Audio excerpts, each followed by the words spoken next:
O, eto naman ho, mga kababayan. No? Ito po ay kay Commodore J. Tariela versus Sas Rogando Sasot. Oh. Si Sas Rogando Sasot. Kasi madami ho ang nagtatanong, bakit kaya kinasuhan? Ano kaya ang dahilan ng pagkakaso ni J. Tariela dito kay Sasot? Ano po? O eto, may paliwanag po dito. At kung ano po yung mga ipinost daw po ni Sas. Oh. Magandang tanghali, Nel. Ayon sa kampo ni Commodore J. Tariela ay may mga content sa social media itong vlogger na si Sas Rogando Sasot mula nga noong July hanggang October ng 2024. Yeah. Kasi ang pakiramdam po ni Commodore J. Tariela, mga kababayan, talagang personal yung mga atake, etc. Ano po? Sabi ni Pilipino Ako Channel, malamang ang pinost ay mga fake news. Alam niyo ho, nakakalungkot mga bossing. Bakit po? Kasi itong mga tao na ito, sila J. Tariela, yung Department of National Defense, yung mga Coast Guard natin, biruin niyo po lumalaban po para sa karapatan ng ating bayan, para po doon sa ating mga teritoryo. Hindi maagaw, hindi masakop ng ibang lahi, lalong-lalo na China. Pero sila pa po ang inaatake ng mga kapwa natin Pilipino, no? Na tingin ko sila yung pinupunto, no, ni Katrina Ponce Enrile na binabayaran ng China para po sirain ang sarili nating gobyerno. Kasi ang style ng China, sige, bayaran ko kayo. Bayaran namin kayo, sirain nyo, kayo ang lumaban versus doon sa gobyerno ninyo, versus doon sa mga kaaway namin, versus doon sa mga nagtatanggol ng inyong mga teritoryo para kami nakaganyan lang. No? Hinahayaan namin kayo, pinapanood namin kayo na masira ang bayan ninyo. Ganon. Di po ba? Yun ang nakakalungkot. Kapwa natin mga Pilipino ang mismong umaalipusta pa dito kila J. Tariela. Isa sa dahilan, mga bossing, ang pinost pala is binayaran ng China o binayaran ng US si J. Tariela. Pakinggan niyo po. Kaninang umaga ay pumunta sa Manila City Prosecutor's Office si PCG spokesperson for the West Philippine Sea, Commodore J. Tariela, kasama ang Movement Against Disinformation o MAD. Ayon kay Tariela, sasampahan nila ng kasong cyber libel si Sasot dahil sa cyber libel, mga bossing. Wala akong ano yun. Kumbaga, kulong po yun sa Pilipinas, mga bossing, kapag napatunayan ho. Itong issue ng fake news na sinabi ng vlogger sa social media.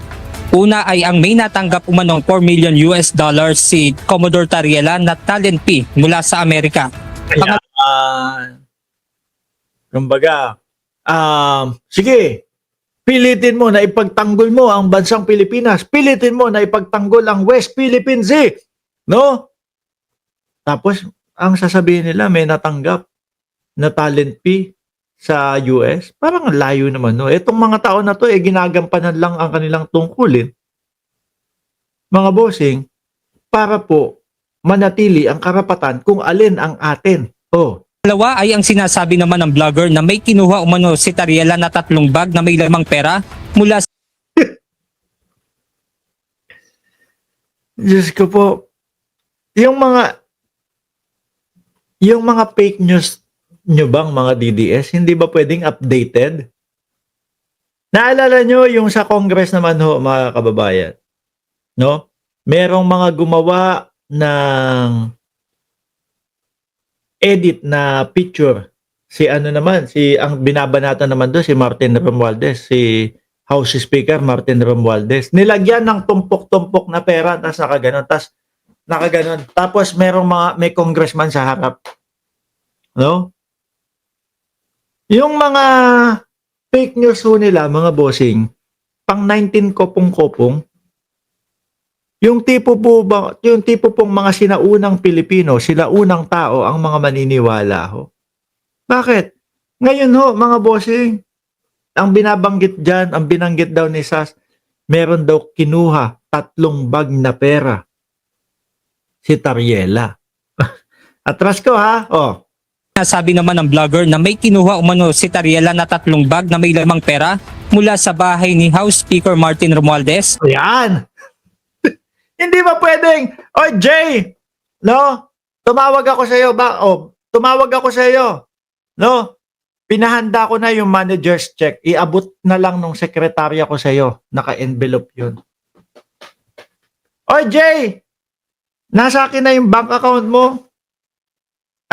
Total naman kilala ko doon sa bangko. I-wire transfer ko na lang sa iyo. O i-transfer, online transfer ko na lang sa iyo. Total naman kilala nila ako. Na House Speaker ako. Hahayaan nila na makapag-transfer ng milyon-milyon. Hindi ba pwedeng gano'n na lang? Yung kasi ho, mga bossing, yung bag-bag na pera ng GG, nandyan na, bago na naman ang litrato mo. Panglumang tao na ho yun. Yung pang mga 1990s, yun. Diba? Ang hirap na pong paniwalaan ng mga fake news na ganyan na may kinuhang bag-bag na pera. Hindi na po nag-i-exist. May mga GCash na nga. Diba? May online transfer na nga. Oh. Diba? At ang huli ay ang sinasabi nitong Project Atlantis naman ng mga Amerikano. Ayon kay PCG spokesperson Tariela, walang katotohanan at walang basihan ang mga sinasabi ni Sasot. People who follows him or believes on whatever he tweets or posts sa Facebook, tatanggapin nila na to na as a gospel truth, no? So through challenging Miss Sasot dito sa court for the Ayan, tapos ang sasabihin na naman po nila, sinisikil ang aming karapatan na magpahayag o magpahayag. Kung wala na pong katotohanan at napaka-imposible na po ng mga sinasabi, labas na po sa karapatan yon. Kung paninira lang po, wala na kayong karapatan para manira ng tao. O yan. Kaya po nagkaso, sina-challenge niya. Patunayan mo yung sinabi mo. Pag napatunayan mo, talo ko sa kaso. Pag hindi mo napatunayan, talo ka sa kaso. May kulong ho yan sa Pilipinas.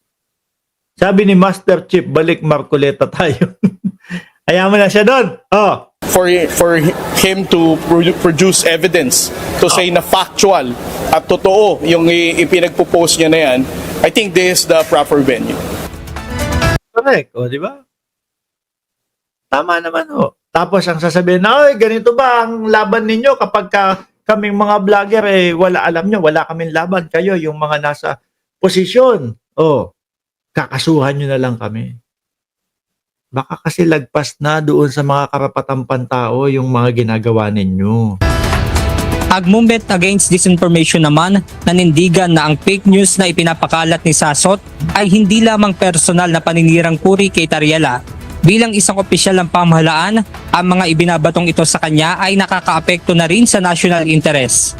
Saka lalo ho tayong mapapaniwala o maniniwala lalo doon sa sinasabi ni Katrina Ponce Enrile na may mga tumatanggap ng pera galing sa China. Nasaan ba? Tapos ngayon si Sas nasaan ho ngayon? Nasa China. Nasa China yata, kung di ako nagkakamali, si Sas. Di ba? Sabi, ano ba talaga ang pronoun dyan sa Sasot na yan? His or her? Ewan ko. Napaka-importante ang public interest at national interest dito, di ba? Because basically, ang kinommunicate ni Sasot sa kanya mga social media attacks against Commodore Tariela, if you side with the Philippines against China, we will attack you. Di ba? Yun ang basic na basic na message doon, di ba? Kapag ikaw laban sa China, aatakihin ka namin. Di ba? Ano ang dahilan? Bakit nyo aatakihin yung mga kapwa natin Pilipino na lumalaban para sa ating karapatan, lalo na dyan sa West Philippine Sea. Ano ang dahilan? Yun ang tanong ngayon. Ano ang dahilan? Bakit mas ipinaglalaban ang China, no? Para kalabanin yung kapwa natin Pilipino. Ano ang dahilan? Oh. Kayo po dyan sa comment section, ano po masasabi niyong dahilan? Bakit nila inaatake itong si Jay Tariela?